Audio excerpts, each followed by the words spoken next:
Hi అండి. నమస్తే. Welcome to అమ్మాయి లోకం. అందరూ ఎలా ఉన్నారు? నేనైతే చాలా బాగున్నాను. మీరందరూ కూడా బాగుండాలని మనస్ఫూర్తిగా కోరుకుంటున్నాను. ఇవాళ మన రెసిపీ వచ్చేసి అనుకోకుండా ఇంటికి ఎవరైనా సడెన్‌గా గెస్ట్‌లొచ్చినప్పుడు కానివ్వండి, సాయంత్రం ఏదైనా తినాలనిపించినప్పుడు కానివ్వండి, వేడివేడిగా అప్పటికప్పుడు 5 నిమిషాల్లో తయారయ్యే ఒక మంచి హెల్తీ స్నాక్ రెసిపీ ఎలా చేయాలో చూద్దాం. స్కిప్ చేయకుండా చూడండి.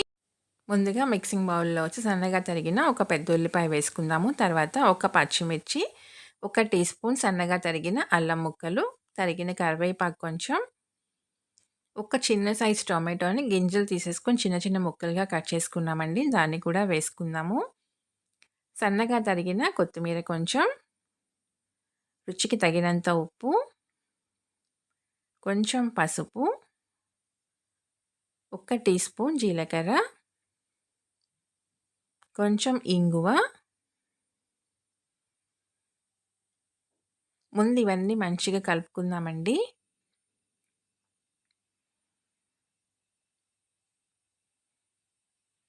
ఇప్పుడు ఒక కప్పొచ్చి గోధుమ పిండి, ఇదే కప్పుతో ఒక కప్పొచ్చి శనగపిండి. ముందు వీటిని మంచిగా కలిపేసుకుందాము నీళ్లు వేయకుండా. తర్వాత అవసరాన్ని బట్టి నీళ్లు యాడ్ చేసుకుందాము.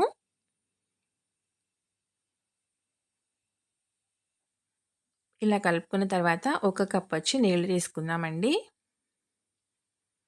మీరు ఏదైనా కానీ కొలతగా పెట్టుకోండి. గిన్నె కానివ్వండి, గ్లాస్ కానివ్వండి, ఏదైనా అన్నీ దాంతో మెజర్‌మెంట్ చేసుకోండి.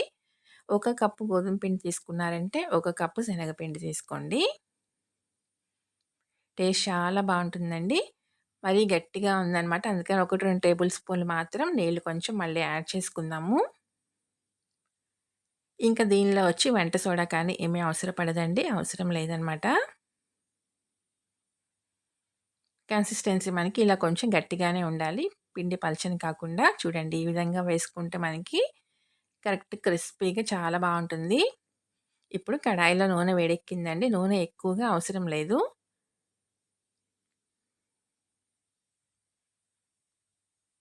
ఇలా కొంచెం కొంచెంగా పిండి తీసుకొని దీన్ని ఇలా కొంచెం ఫ్లాట్‌గా చేసుకుందాము.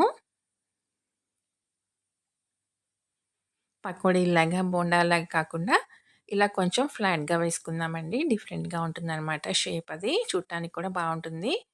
మంచిగా వేగుతాయన్నమాట. ఇలా కొంచెం పలుచగా ఉన్నాయనుకోండి క్రిస్పీగా వేగుతాయన్నమాట.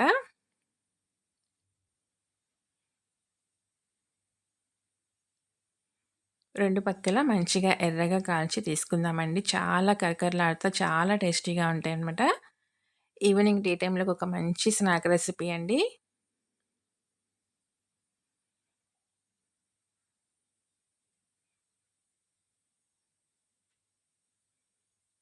ఒక పక్క మనకి వేగిన తర్వాత రెండో పక్కకి మార్చుకుందాం.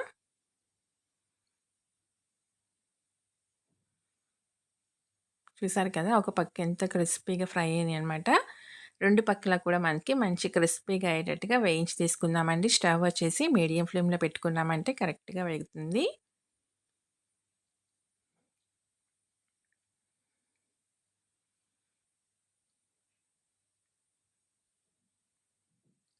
చూసారు కదా! ఎంత మంచి క్రిస్పీగా ఫ్రై అయిందో తీసేసుకుందామండి.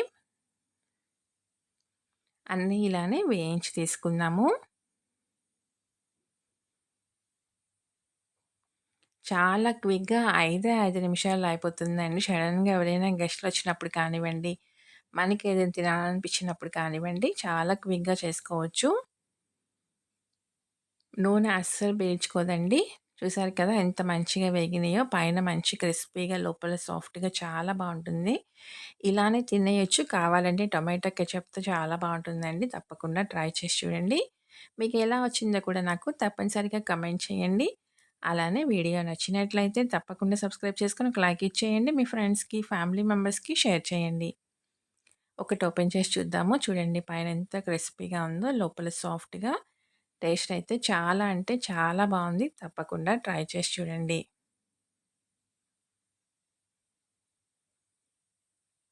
ఈరోజు రెసిపీ అయితే ఇంతేనండి. రేపు ఇంకో కొత్త రెసిపీతో మీ ముందుకొచ్చేస్తాను. Thank you for watching.